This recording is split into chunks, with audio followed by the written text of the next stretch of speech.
První přednáška, která je asi jedním z nosných témat toho dnešního semináře, se týká bezpečnosti v OT, v Operations Technologies.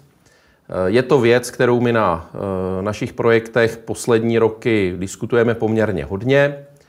Je to věc, o které se mluví i v souvislosti s nějakou novou předpisovou základnou, která se chystá zatím v nějaké fázi tedy příprav, poměrně už dalekých příprav. Já jsem připravil pár komentářů, které budou spíš ukazovat na věci ve vazbě mezi realitou a proveditelností a realitou a nějakými sny. Ta celá přednáška bude ukazovat na bezpečnostní pohled nejenom v té oblasti cybersecurity, protože z těch našich projektů v průmyslu plyne, že zrovna tyhle ty věci od sebe úplně oddělit nejdou. Nedává rozumný smysl se věnovat jenom věcem typu cybersecurity a na ostatní zapomenout. Stejně tak, jako nedává jako smysl opačný postup, vykašlat se na cybersecurity a řešit všechno okolo. Ta základní témata jsou hned na prvním slajdu. Ta celá problematika se týká několika bodů, kam nás teda navádí přímo vlastně i bezpečnostní směrnice NIS 2, což není žádné jako zaklínadlo, ale je to prostě dokument, který celkem rozumným způsobem popisuje věci typu, jak si zamést před vlastním prahem z pohledu bezpečnosti a věci typu, na co by bylo dobré se podívat, abyste byli schopni zvládat nějaké incidenty, nějaké problémy a z pohledu průmyslu samozřejmě i věci, které se týkají zotavitelnosti, provozu schopnosti a podobných věcí. Protože to je věc, která oproti klasickému IT se v té průmyslové oblasti celkem odlišuje, a to proto, že v řadě případů pád nějakých běžných informačních systémů znamená výpadek nějaké služby, byť i třeba základní služby, OK, ale samozřejmě nenastávají typicky nějaké zásadní škody na technologii, na technologických systémech, které se třeba x let musí obnovovat a podobně. Jo, je samozřejmě trošku rozdíl, když někde dojde k napadení, k nějakému rozsáhlejšímu incidentu na nějaké serverové farmě nebo nějakém serveru. A oproti tomu je samozřejmě rozdíl, když dojde k napadení třeba, nedej bože, řídícího systému nějakého rozsáhlého technologického celku, typu kritická infrastruktura, nějaké elektrárny, ropovodu, čehokoliv. Tam samozřejmě ten proces té obnovitelnosti a provozovatelnosti je velmi důležitý. Co se týká těch základních témat na tom prvním slajdu.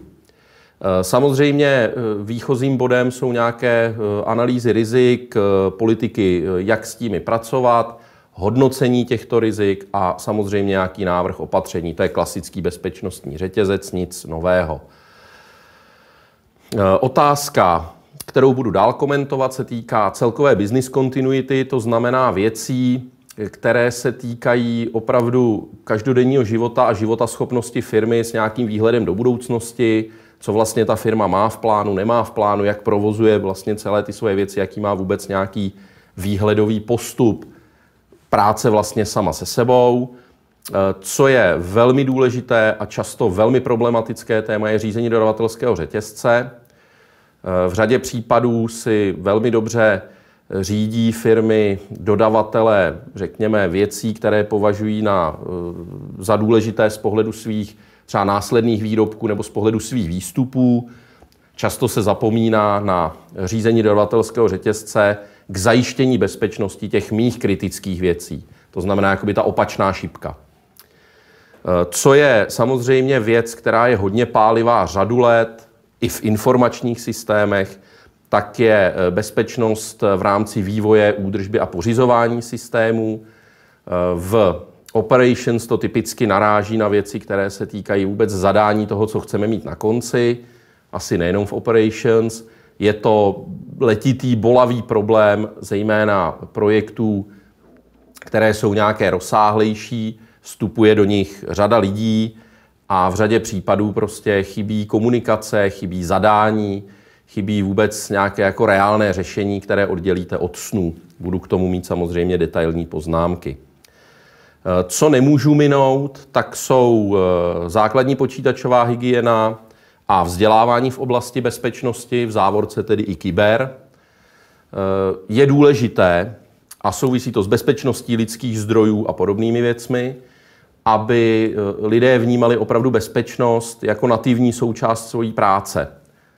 Stejně jako tak můžou vnímat kafe, tak prostě vedle toho je bezpečnost úplně stejně. Je to neoddělitelná součást. Samozřejmě k tomu budu mít nějaké opět detailní informace pro vás a ty body, které jsou tam znázorněny tučně, což znamená analýzy rizik, business kontinuita, dodavatelský řetězec, vývoj údržba, vzdělávání a počítačová hygiena a lidské zdroje, tak na ty se podíváme trochu v detailu, protože to jsou asi nejčastější body, které diskutujeme v rámci OT.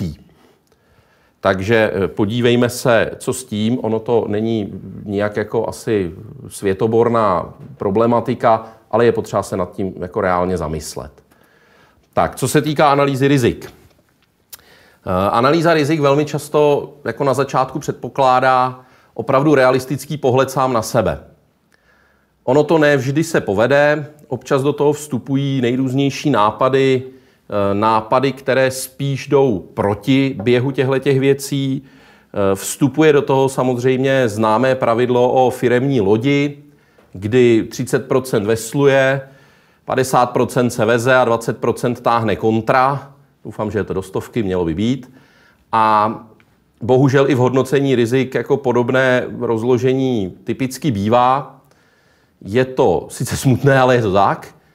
A tady je důležité si říci, že z pohledu zákona třeba o kybernetické bezpečnosti nebo těch návodných věcí z pohledu třeba směrnice NIS2 nebo novely, tak samozřejmě ta kyberbezpečnost je jedním z bodů, ale je dobré nezapomínat i na další body, které se týkají bezpečnosti a nejsou tak úplně kyber. To je ta druhá odrážka, která to v podstatě trošku rozšiřuje. Máme samozřejmě rizika provozní, ekonomická, technická, dodavatelská, těch pohledů na řízení rizik je strašně moc. Ne, že by bylo úplně rozumné udělat si z toho nějakou strašnou strukturu, ale minimálně tahleta rizika nějak ve své souvislosti a konzistentně mít identifikovaná vůbec není špatné. Ono to taky malinko souvisí s přehledem vlastních aktiv, což jsou ty věci, nad kterými ta rizika typicky hodnotím, a nad volbou granularity těch aktiv. To znamená, jestli pro mě aktivum je jedna elektrárna, no tak to toho asi moc nezhodnotím. Naopak nedává smysl, aby pro mě aktivem byla jedna svorka, protože to je věc, která asi tu kritickou část nikterak neohrožuje, už jenom proto, že je to prostě běžná komponenta, není to nic, co by bylo nějak zásadní. A ten rozptyl mezi tou svorkou a tou elektrárnou je ten můj manévrovací prostor pro ta rizika s tou volbou té granularity příslušného aktiva nebo příslušného rizika. Co je důležité v Operations Technologies, a to se místy také nenosí, tak je samozřejmě velmi dobrá znalost technologie a vazeb té technologie na provozní věci, na provozovatelnost a vůbec na okolní systémy. Často jsou to věci, které ty průmyslové podniky outsourcují. V praxi to znamená, že tu znalost má někdo jiný než oni. To je teda mimochodem také jedno z rizik, které by bylo dobré si uvědomit a přímo vám ukazuje do rizika v rámci dodavatelského řetězce. Logicky. Co je důležité si uvědomit, že některá rizika u rozsáhlejších systémů nebo u systémů třeba, které jsou závislé na nějakých zásadních zdrojových datech a podobně, tak to riziko může viset i v poměrně hlubokém detailu. Obtížně identifikovaném detailu. Ale mělo by se toto stát v rámci nějakého hodnocení té rozumné granularity toho hodnocení a spíš s rozumem a výjimečně. Nedává smysl, aby se vám hodnocení rizik a celá tahleta analýza rozpadla do strašného kvanta podproblémů bez identifikace jejich důležitosti, bez identifikace jejich nějaké vůbec hrozby, bez identifikace toho, jak s tím dál pracovat. To je pak prostě hromada dat, se kterými se reálně nedá pracovat a reálně přijmout nějaká opatření, prostě protože se chystáte na utopení. To smysl valný nedává. Samozřejmě jedním z rizik je samozřejmě i riziko lidské, riziko měkkých rizik, chování, soft skills, lidské vlastnosti, práce pod tlakem, stres, dezinformační věci a podobně. To jsou rizika, která jsou jako neopomenutelná a speciálně v té části kyberbezpečnosti jsou strašně důležitá. Mimochodem, poslední můj komentář k rizikům, je dobré si uvědomit, že zejména u starších systémů, třeba výrobních systémů, procesních systémů a podobně, kterým je 15 let, tak prostě existují rizika, která jsou vlastností toho systému. To znamená, nezměníte je, ale musíte si pomoct řešením nějakého okolí v rámci tohoto systému a tomu systému prostě pomoct odjinud. Protože v Operations Technologies neplatí věta, že jako za týden něco vyměníte na lusknutí prstu. To prostě tak typicky nebývá. Řídící systém technologie typicky není záležitost, která by byla vyměnitelná za 2 dny stylem, no tak OK, tak to prostě vyměníme, tady to odstavíme a celkem se nic neděje. To je věc, kterou je také dobré si uvědomit. Poměrně často, když se setká svět IT a OT, tak speciálně tento bod je trochu problém, protože poměrně často slýchám věty typu, no tak to vyměňte. To je samozřejmě věta pěkná, to beru, to je v pořádku, ale musí být realizovatelná. Jo? Takže i ta realizovatelnost je samozřejmě v rámci posouzení toho rizika a v rámci dalších kroků, což znamená zadání a spol. To je k analýze rizik asi k tomu základnímu komentáři, on je to asi jasné. Co se týká business continuity, je to v podstatě vazba na nějaký podnikatelský plán, ekonomický plán té firmy, jak se ta firma chová normálně a jak by se ta firma měla chovat, když se něco neděje úplně normálně. Je potřeba odlišit od sebe poměrně zásadní 2 věci, a to je hašení a koncepční věci, které se týkají právě business continuity a rozmyšlených postupů. Jo, samozřejmě můžou existovat situace, které jsou nějakým kritickým problémem, se kterým se třeba úplně nepočítalo nebo se nezohlednil, nebo je to nějaká náhodná chyba, to je samozřejmě možné, ale nemělo by se tímto způsobem postupovat v každém kroku. Pokud se jakýkoliv problém řeší pouze hasením a že se na začátku vlastně ad hoc neví, co se děje, proč se to děje, kdo se děje, kde se děje, tak to jako moc s business continuitou nesouvisí. A samozřejmě opět zpátky otázky realizací opatření a řízení dodavatelů společně s lidskými zdroji. To téma je vlastně pořád v jednom bezpečnostním cyklu. To taky není žádné novum. Bezpečnostní cyklus je věc velmi dobře známá. Co se týká několika málo komentářů k bezpečnosti v rámci dodavatelského řetězce, je dobré si zodpovědět některé tyhle otázky vlastně, abych tak řekl, realisticky, opravdu s tím zrcátkem, které si postavíte před sebe. Protože pokud na tyhle základní otázky nedokážete poměrně konzistentně a svížně odpovědět, tak máte problém v řízení dodavatelského řetězce. Asi nejzásadnější je přiznání si 3. bodu. Já jsem ho nazval telefonista a přeposílač mailů. To je častý výsledek outsourcingu hlavy směrem jaksi z firmy ven, což v praxi znamená, že znalost té vaší technologie nebo znalost toho vašeho systému leží někde mimo vaší firmu, někde prostě bokem a v ten okamžik samozřejmě je pro vás kritický ten dodavatelský řetězec. Takže tam pozor, občas se s tím setkáváme, že skutečně třeba údržba nebo nějaké investiční oddělení jsou skutečně přeposílači mailů, kteří se na všechny strany ptají, co vlastně mají dělat. To je věc, která bezpečnosti jako nijak nepřispívá. K dalšímu tématu. Pořizování a vývoj. Je dobré na začátku si říct, co chcete na konci. To by bylo dobré. Ten důvod je jednoduchý. Takový projekt má měřitelné milestony, má měřitelné začátky a konce a má měřitelný třeba také postup.